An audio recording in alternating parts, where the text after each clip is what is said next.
Welcome to Brainish English Stories. Kish lived at the edge of the polar sea. He had seen 13 suns in the Eskimo way of keeping time.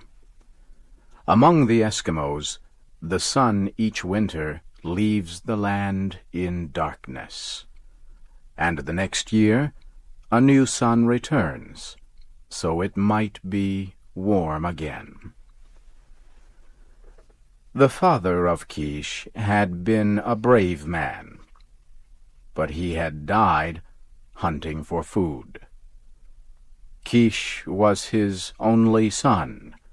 Kish lived alone with his mother, Ikiga. One night, the village council met in the big igloo of Kloshkwan, the chief. Kish was there with the others. He listened, then waited for silence. He said, "It is true that you give us some meat, but it is often old and tough meat, and has many bones." The hunters were surprised. This was a child speaking against them. A child talking like a grown man. Kish said, "My father Bok was a great hunter. It is said that Bok brought home more meat than any of the 2 best hunters, and that he divided the meat so that all got an equal share." "Nah, nah," the hunters cried. "Put the child out. Send him to bed. He should not talk to graybeards this way." Kish waited until the noise stopped. "You have a wife, Ugluk," he said, "and you speak for her.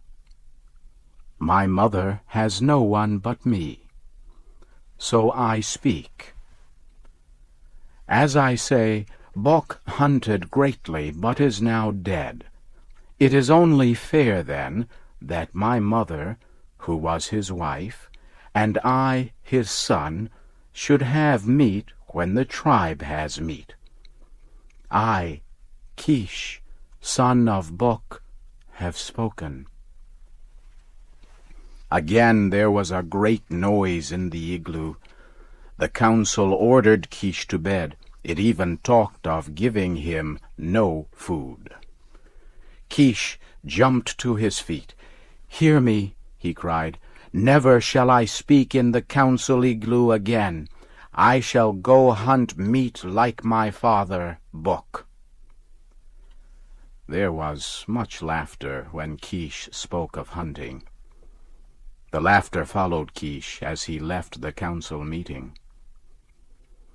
The next day, Kish started out for the shore, where the land meets the ice. Those who watched saw that he carried his bow and many arrows. Across his shoulder was his father's big hunting spear. Again there was laughter. One day passed, then a second. On the 3rd day, a great wind blew. There was no sign of Kish. His mother, Ikiga, put burned seal oil on her face to show her sorrow. The women shouted at their men for letting the little boy go. The men made no answer, but got ready to search for the body of Kish. Early next morning, Kish walked into the village. Across his shoulders was fresh meat. "Go, you men, with dogs and sleds, follow my footsteps. Travel for a day," he said. "There is much meat on the ice. a she-bear, and her 2 cubs. His mother was very happy. Kish, trying to be a man, said to her, "Come, Ikiga, let us eat, and after that I shall sleep, for I am tired." There was much talk after Kish went to his igloo. The killing of a bear was dangerous, but it was 3 times more dangerous to kill a mother bear with cubs. The men did not believe Kish had done so, but the women pointed to the fresh meat. At last, the men agreed to go for the meat that was left, but they were not very happy. One said that even if Kish had killed the bear, he probably had not cut the meat into pieces. But when the men arrived, they found that Kish had not only killed the bear, but had also cut it into pieces, just like a grown hunter. So began the mystery of Kish. On his next trip, he killed a young bear, and on the following trip, a large male bear and its mate. Then there was talk of magic and witchcraft in the village. "He hunts with evil spirits," said one. "Maybe his father's spirit hunts with him," said another. Kish continued to bring meat to the village. Some people thought he was a great hunter. There was talk of making him chief after old Kloshkwan. They waited, hoping he would come to council meetings, but he never came. "I would like to build an igloo," Kish said one day, "but I have no time.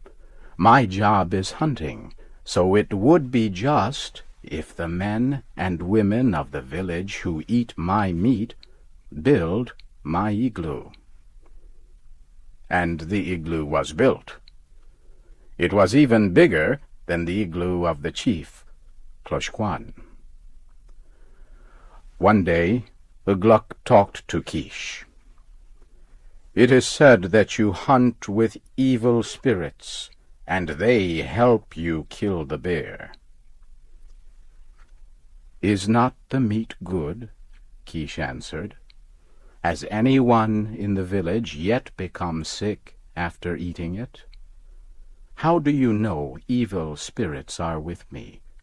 Or do you say it because I am a good hunter?" Ugluk had no answer. The council sat up late, talking about Kish and the meat. They decided to spy on him. On Kish's next trip, 2 young hunters, Bim and Bon, followed him. After 5 days, they returned. The council met to hear their story.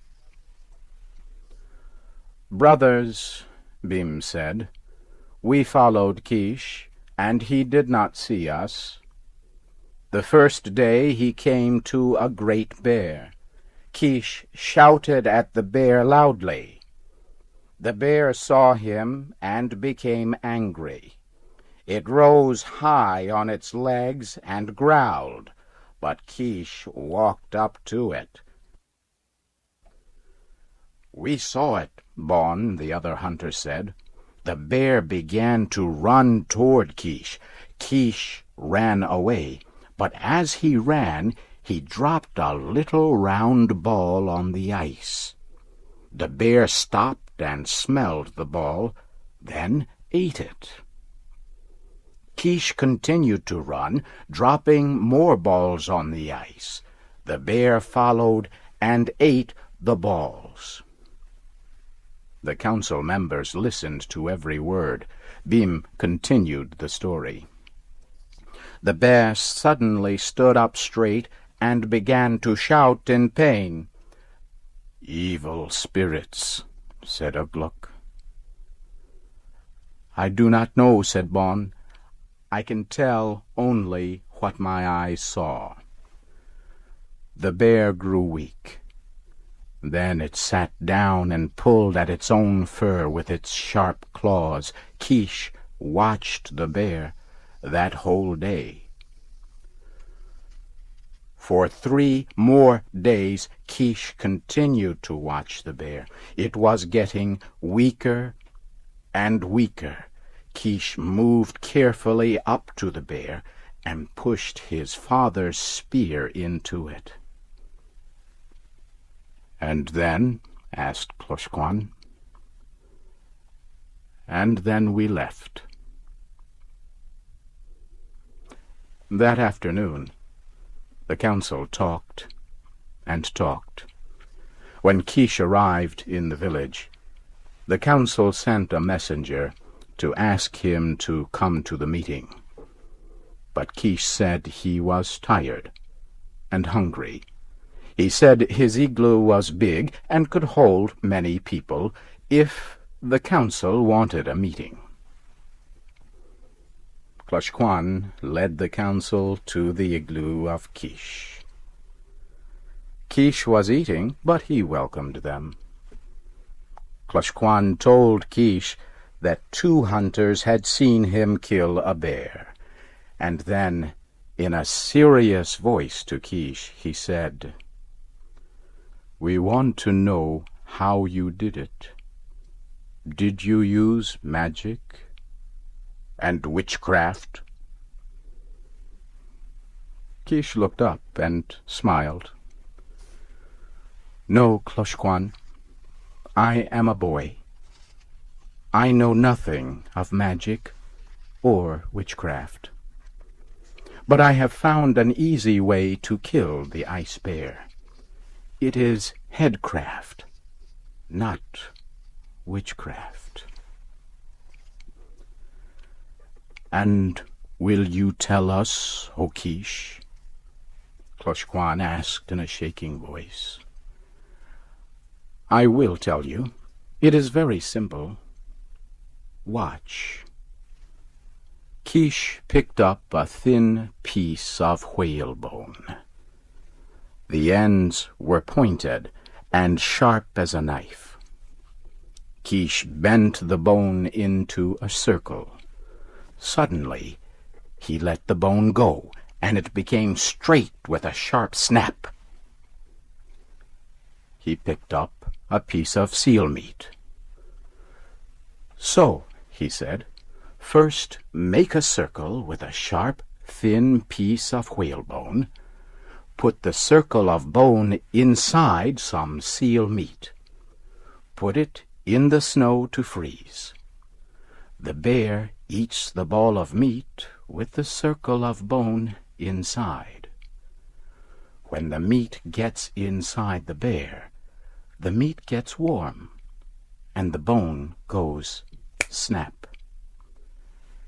The sharp points make the bear sick. It is easy to kill then. It is simple."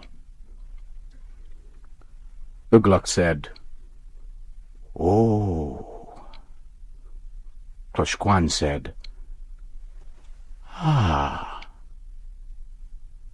Each said something in his own way, and all understood. That is the story of Kish, who lived long ago on the edge of the polar sea.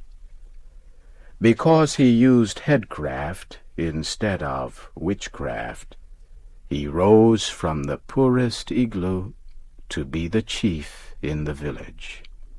And for all the years that followed, his people were happy. No one cried at night with pains of hunger.